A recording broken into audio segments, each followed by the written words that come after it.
History is full of places, people, and plans that turned out very differently than intended. In these 8 stories, the surprise is not just what happened, but what the consequences revealed. The original occupant of the Farnsworth house compared living there to a caged animal. One wall was almost all glass. The house was built as a modern architectural statement. It used glass walls to open the rooms to light and the landscape. That openness was the problem. Glass walls let in views, but they also left the occupant exposed and without much privacy. Living with that exposure could feel confined, even in a beautiful room. The design made every movement part of the view. So the house stood in the landscape like a perfect frame, and the person inside had to live with the frame itself. Light, glass, and privacy stayed in tension. Marcel Breuer's last completed library was nearly bulldozed less than 30 years after it opened. The building was Atlanta Central Library, a major public project by architect Marcel Breuer. It opened as a fresh landmark, not an old relic. Then time moved fast. Before 3 decades had passed, people were already discussing demolition for a building many still saw as just a heavy concrete block. Preservation concerns shifted the conversation. Instead of wrecking the structure, officials and advocates had to weigh what a modern landmark was worth. That debate left the library standing, with Breuer's concrete still marking the skyline. A landmark can age into value while the city walks past it.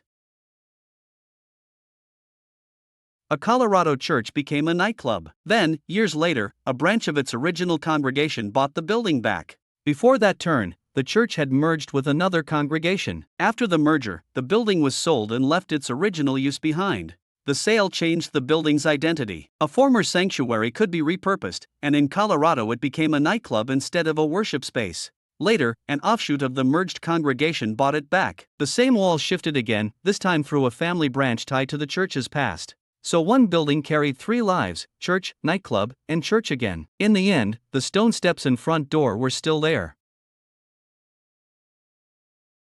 Gennady Trifonov, a Soviet dissident, argued for gay rights when most dissidents stayed silent. Inside the Soviet Union, dissidents were already under pressure from the state. Their focus usually stayed on censorship, surveillance, and political control. Trifonov took a rare position among them. He pushed the conversation toward gay rights, a subject many opponents of the regime ignored or condemned. That made his stance stand out inside a movement already fighting for space. One dissident voice widened what resistance could talk about.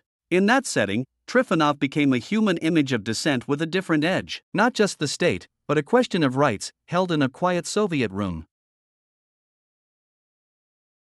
Christian missionaries in China translated and published a text that attacked Christianity. They did not bury it. The text was an inflammatory anti-Christian treatise from public controversy. Missionaries in China chose translation so readers could see it directly. Translation changed the attack into a public object. A hostile treatise became a booklet people could read, quote, and answer. That move shifted the argument from rumor to printed debate. The controversy now had pages, copies, and a wider audience. What stayed behind was not silence, but a translated booklet passed from hand to hand. Its pages sat at the center of the argument.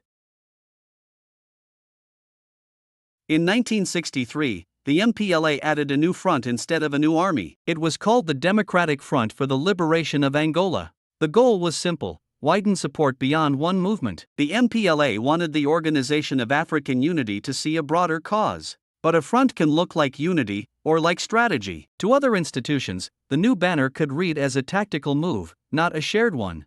That reading had the opposite effect. Instead of adding legitimacy, the front created a political setback for the MPLA. A banner meant for support can become a test of trust. In Angola, the new front left its mark on the movement's table, papers, and name.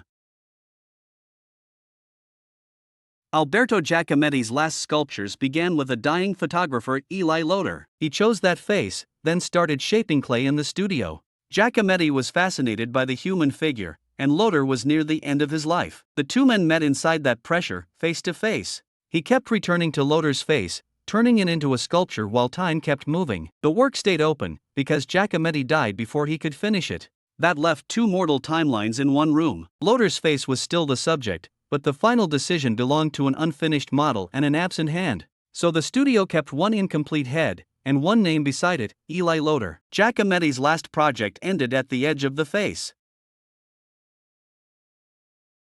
A 17th century painting may show Emperor Jahangir listening to a portrait of his dead father. The strange part is the listening pose. Jahangir was an emperor, and the painting places him before the image of his father. The court setting gives the moment its weight. The painting may use image and courtly imagination to stage a conversation. A painted face stands in for the dead father. That turns memory into a court scene, not a private thought. Authority and law share the same room. So the viewer faces a ruler, a portrait, and a father who is present only through paint. The final image is a listening emperor beside a framed face. If you like history with the neat version stripped away, keep watching and leave a comment with the fact that surprised you most. Subscribe for more short documentaries built from the details textbooks skip.